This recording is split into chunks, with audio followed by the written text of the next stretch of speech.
ಬೀಳಲ್ಲ ನೀವು, ನಾನು ಇಟ್ಕೊಂಡಿದ್ದೀನಿ.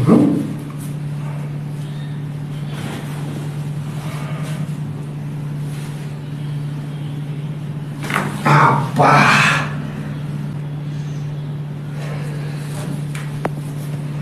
ಹಾಗೆ ಈ ಕೈನ ಹಿಂದೆ ಕರೆ.